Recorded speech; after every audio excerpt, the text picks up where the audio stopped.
Hi, this is Kevin Bong with the Cybersecurity Group at Sikich. I wanted to share with you today some thoughts I had while working to provide a friend of mine some IT security guidance recently. This was a situation where my friend has been a small business owner for quite some time, but just recently he had decided to buy out his portion of the business from the larger organization that he was part of, which worked out really well for him. He was able to do that. But as part of that, he lost access to all the bigger corporations' resources for configuring and managing, monitoring his IT systems and his IT security. And so he came to me saying, what do I need to do? What's the most important things for me as a small business owner who's also kind of the IT guy for this business to keep this environment secure? And so I had to put on a different hat. You know, I've been doing the consulting thing for a while, but I've always been the hacker, the ethical hacker trying to break in and tell you what you did wrong.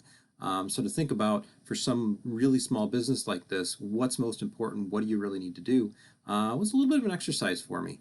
To give you some background on this, this was a small, they had a retail store, they took credit card numbers, but they also stored and processed some sensitive customer data, used some online services to service their customers, had maybe half a dozen PCs in the office, to give you some background.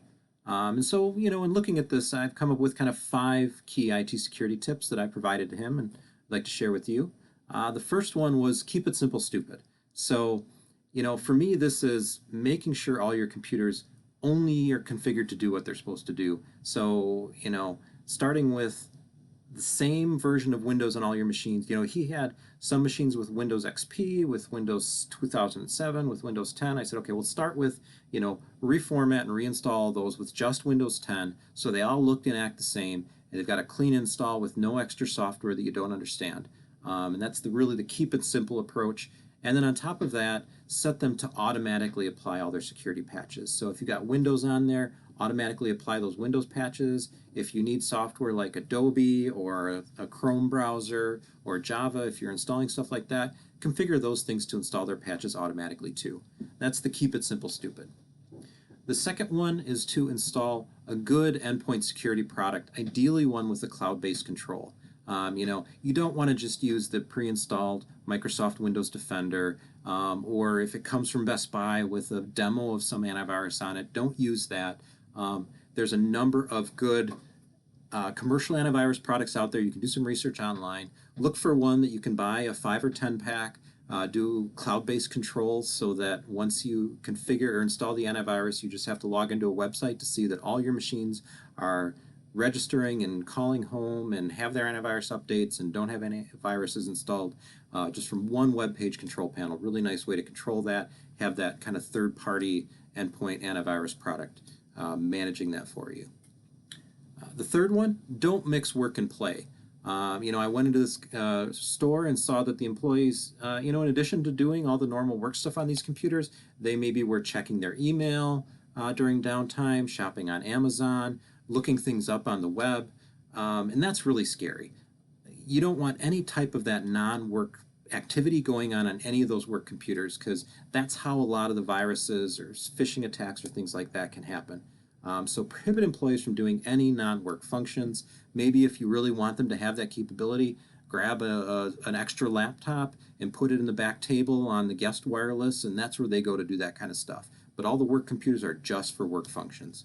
And talking about like the guest wireless, don't share your wireless. Don't share your company wireless, at least your private wireless. Set that up for your computers if you need it, but don't give it to employees. Don't give it to customers. Make sure it's got a strong password. If you want that capability for employees or customers, get a router that has kind of split, normal secure wireless and a separate guest wireless. They're really common nowadays, and you can share that wireless password safely, or that guest wireless password safely, but don't give anybody your company or your corporate store wireless password. Keep that secure. The fourth one is lock down your cash register. You probably will be getting guidance from your bank on what they expect you to do in terms of compliance for accepting credit cards in your cash register, so definitely follow those rules. But in addition to that, be extra secure to treat that separately. Give it separate passwords from all the other computers. Use strong passwords. If you can, put it on a separate network. And be extremely limited on the uses there. Don't even, if people need to look up stuff for work from a browser, they should do that from another computer. They shouldn't even be browsing the web at all from your cash register computer or doing anything other than processing cash register transactions there. Be extra careful about the security controls there. Make sure it's got that cloud-based antivirus and make sure that's always up to date. Make sure the patches are getting applied. And in this case, actually, go check yourself on a regular basis. Has anybody tampered with the card reader? Has anybody made changes to the configuration? Are the patches and antivirus up to date? All that kind of stuff. And finally, talk to your bank about if it's possible to get a point-to-point encryption or end-to-end encryption type card reader. So nowadays, you can get from a lot of banks the card reader or card swipe that the credit card goes into, a model that's called saying it has end-to-end or point-to-point encryption. And what that means is on the device that actually reads the number off the chip or off the magnetic stripe on the card, that device encrypts the card number right there on that little separate device before it ever sends it to the computer or to the cash register or out to the world. And in that way, even if your cash register gets hacked by an attacker, that attacker is not going to be able to steal card numbers because the only thing going through that computer is encrypted card numbers. There's never any clear text card numbers from the credit cards going through there. So talk to your bank to see if that's available and if you can upgrade to that service and just kind of take the worries of card theft off your back there. And then the fifth tip is to know that the bad guys are going after your backups. We're seeing a lot of, it's called ransomware attacks or email extortion attacks, where the bad guys are breaking into a network, taking over all the computers and then encrypting them all and extorting you for money to get keys to decrypt and get back to your data.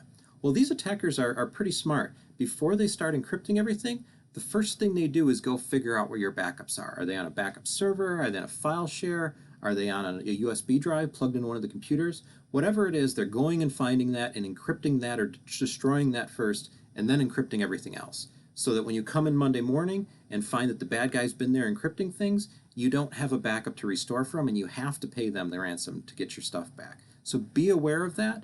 Two good ways to prevent falling victim to that are first to put your backups on a USB drive that rotates out. Maybe you have 2 or 3 of them that you rotate out every day so that at worst they'll get last night's backup, but the night before's backups are on a USB drive that's sitting on a shelf, not plugged in, and the attacker from the network couldn't delete those backups.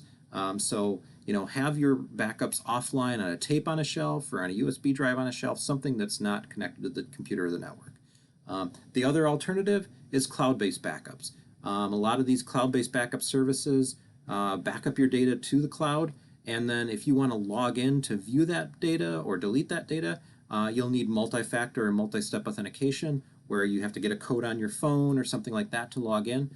Good protection against these ransomware attacks. Because while the attacker can steal your passwords and break into all the computers on your network, they don't have your phone, they can't break into that multi-factor authentication, so they can't destroy your cloud-based backups. So those 5 tips are kind of my top guidance if you're the business owner and the IT guy and trying to figure out where do I even start. If you have other questions about cybersecurity, please call our team here at Sikich, and have a good day. Thanks.